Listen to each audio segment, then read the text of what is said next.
Meine Damen und Herren an Gleis 2, willkommen in Berlin Ostbahnhof.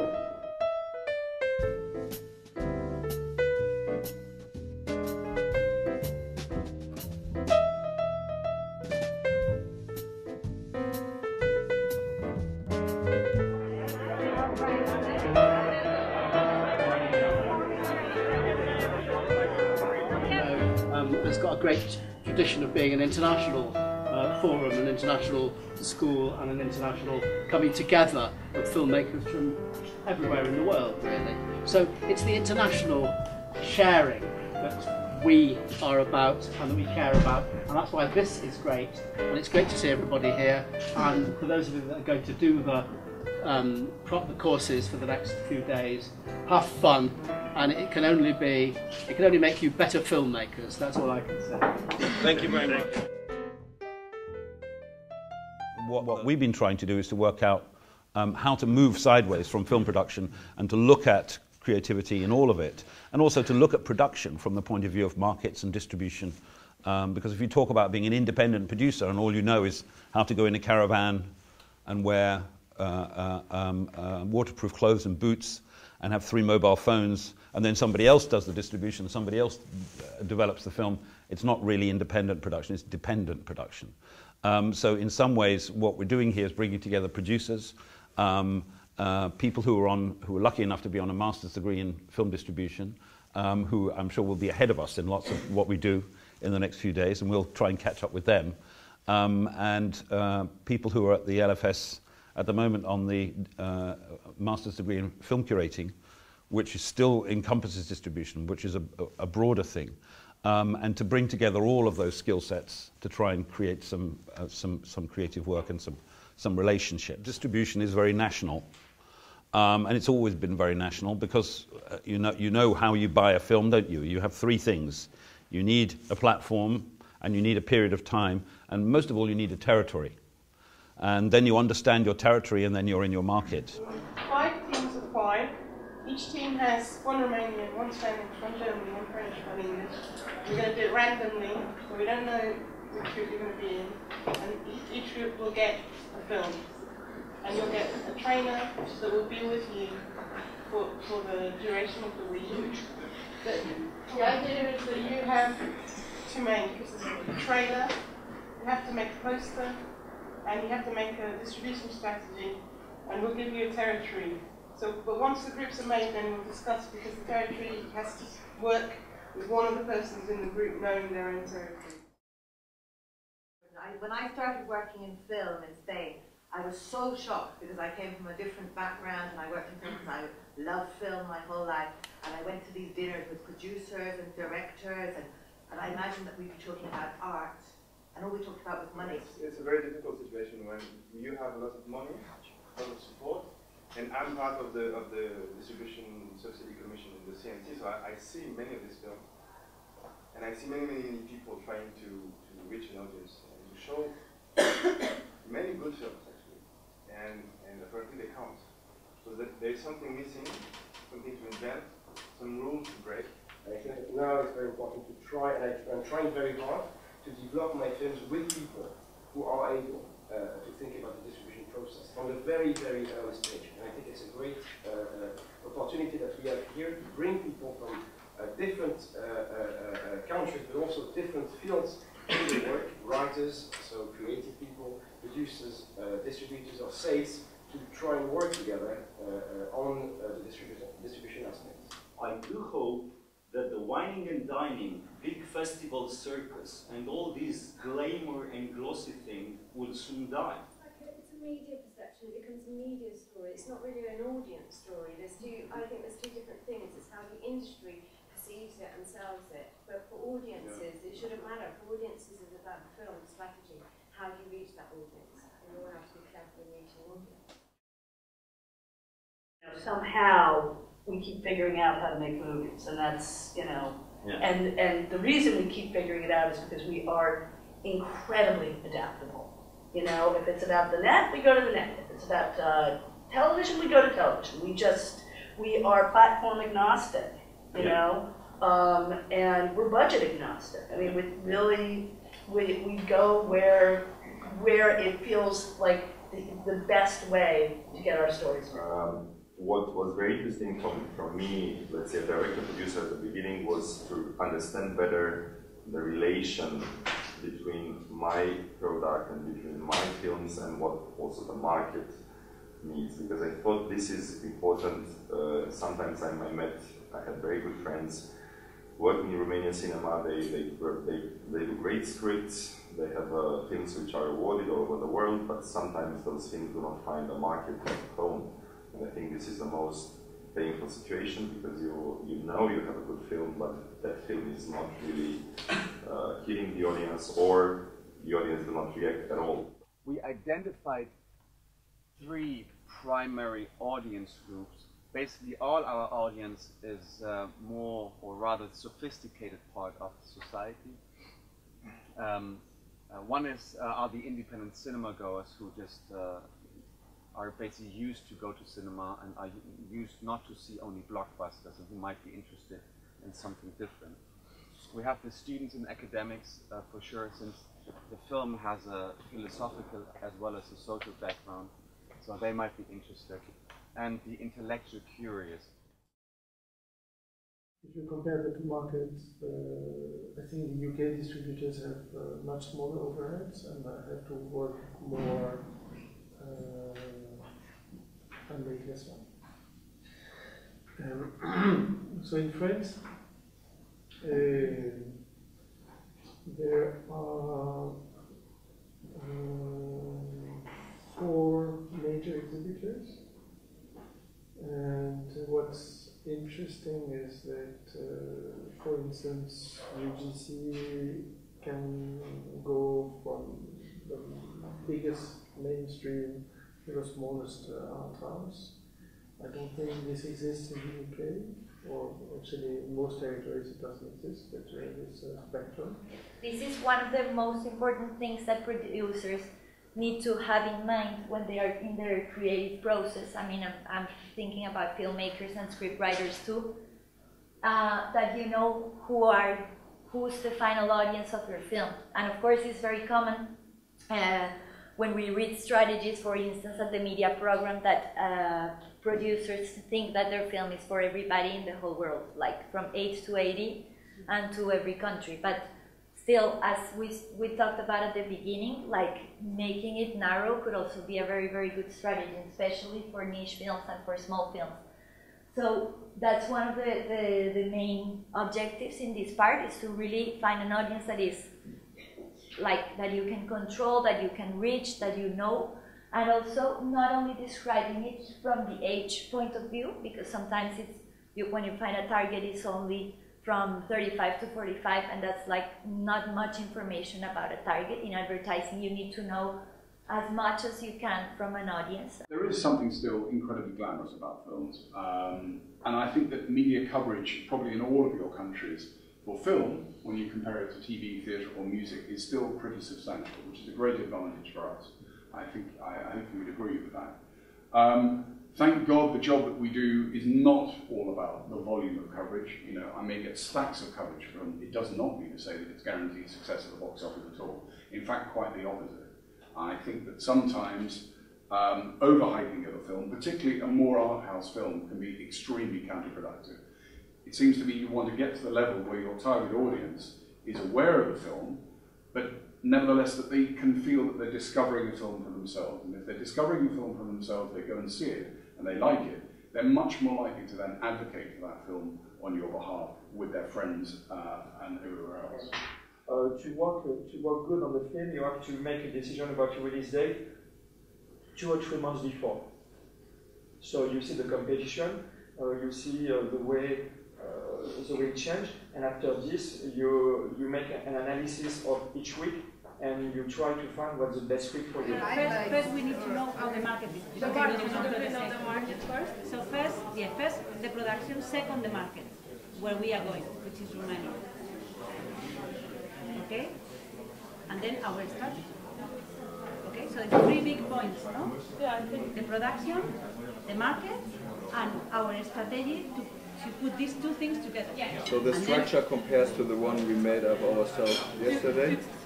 we have something to sell in this market. Once we know these things, we could point 3, el punto 3 sería our strategy.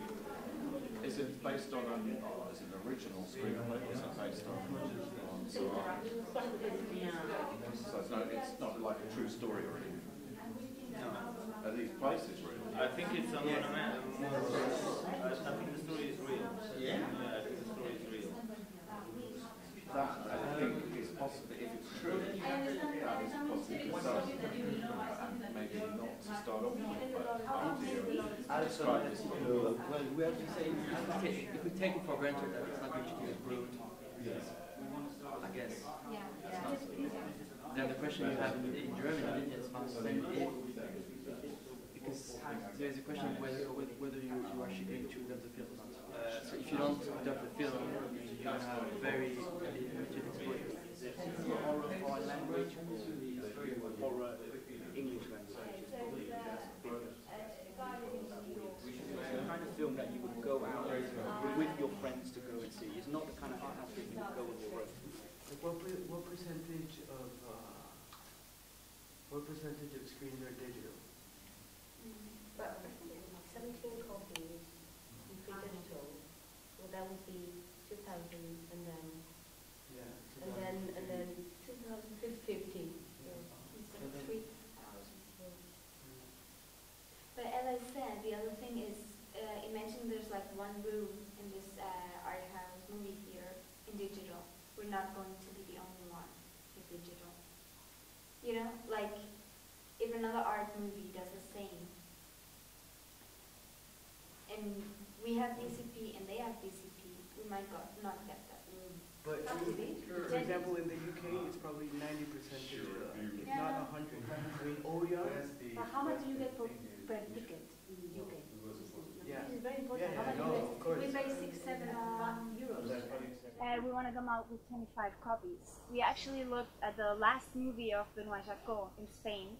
It was released with 27 copies, and it went pretty good. It had like 365,000 euros, which is quite good for such a low copy number. We would like to stay in the theaters from 5 to 10 weeks, and our estimate box office would be from the low 75,000 to 125,000 euros. We wanted to get Almodovar to see the film first in a private screening with views of getting him to get a quote on the poster, or we feel Léa Seydoux would be very attractive to him. Is the type of actress and it's the type of love story and eroticism that could be of interest to him. So we would partnership with the San Sebastian Film Festival in order to cover some of the costs of getting the cast into Spain and promotion costs. And the release date would be 1 week after that, with the director doing a Q&A in Madrid and in Barcelona. So we planned a 4 days journey with the director Lucien, and he is in this motor bicycle. He's driving. He's driving from Stuttgart to Munich, and then he's driving to Hamburg, and he's driving to Berlin. And in each city, we have a little party with this community. You have traditional foods, you have a little bit folk songs, and you see maybe the film. We planned a little Facebook site, we have a homepage, and if you can answer some question on this Facebook page, you can win. First, travel for 2 to Bucharest to make love. Second,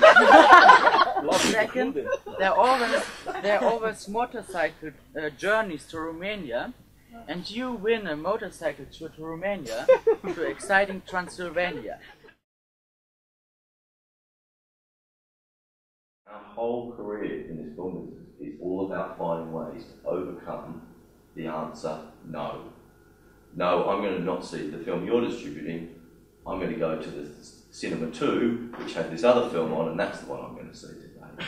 You know, we need to find an answer. We're looking for answers to fight back against no, to give them reasons why, to say yes. And that's what the trailer is all about.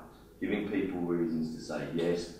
I am going to commit my €8, more importantly, my 2 hours of my life, which for most people in the modern world is incredibly busy.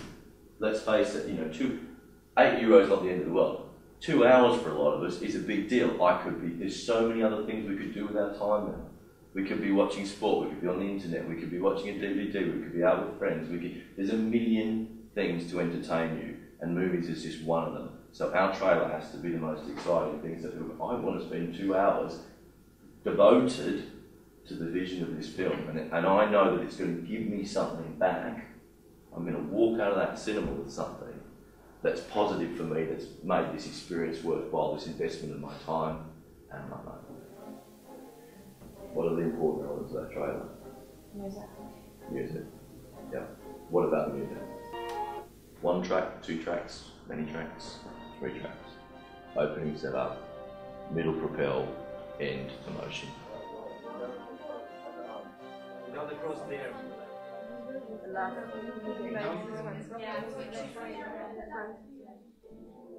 Yeah, but it's now it's stronger. The thing is that I think we Beginning.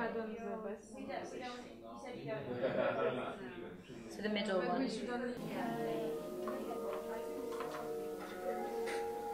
Yeah.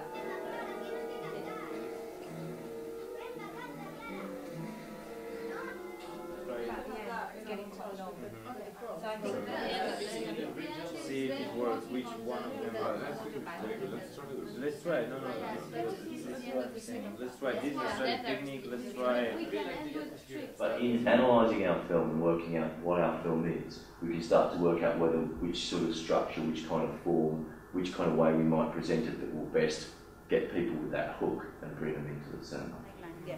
So we came out with something very interesting about the trailers. We realized we don't have time to do a the guy that came to explain us about the trailer, it was very good. He told us about you have to have a structure of 3 acts with 3 different music, blah blah blah. But we don't have time for something. So we want to go straight to one scene, which is when when the children the past. Because we want to talk about the past and the you can never get rid of your so past. you keep the concept which I saw yesterday as a visual with the man looking at the past and... I think the idea of making a parallel, which is a flashback, yeah, me too. Can you give it? But if you get every shot's got Clara,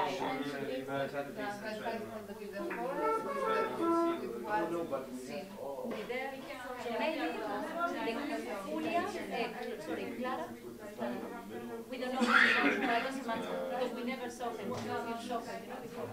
And you see after the, maybe this second act with the craziness and everything, at the end it could be, there's a sentence in the film when he says, oh, I think she's going to hurt me. Maybe that's the word. Yes, the target one, the interpreters are really different. This strange... Yeah. I mean, the more the better. During 20 seconds, weird, gotta be weird, short, and crazy. But you can even show the faces from the girl and the guy. Very expressive faces, but short ones. And we don't put again the mother for again the mother? No, I think it's good to put them on. Also, the mother. When she beat when he's hitting on... No, not yet, not yet. For the very end. I don't think we should put the moment when he's speaking in the mother. You know what's working great at the beginning is that we can define what the characters are and what's the links between them. It's very clear now, this guy, where is he coming from? Okay. So if we get the craziness, I'm sure we get it. Okay, so 30 minutes, I think I changed this. Okay. Maybe something also about the guilt and love, like the guilt kills love or something like that, because that's also what we see in the trailer and which they try to do in the film, I think, tries to make his happy life and love his woman, but the guilt just comes like... And also the past, no? We wanted to mention that you cannot get rid of your past. Yeah. It's always there, like your goals are there, or something like that. The past, the guilty, and also the bury or dark secret. Keeping keeping the secrets will come out because basically the trailer we want to put it that he's digging and he buries the dead. So this is why he did this. Yeah. That can be buried, secrets can't. Oh, okay, that's fine. I like it. First of all, it's a matter of I'm not that good in English also, but I think the idea he wanted to say here is like bodies can be buried. Yeah. That sounds a little bit weird. Or past. Bodies are buried, secrets don't. Or we need to, secrets aren't, you know, we need to align it, like bodies are buried, secrets are not.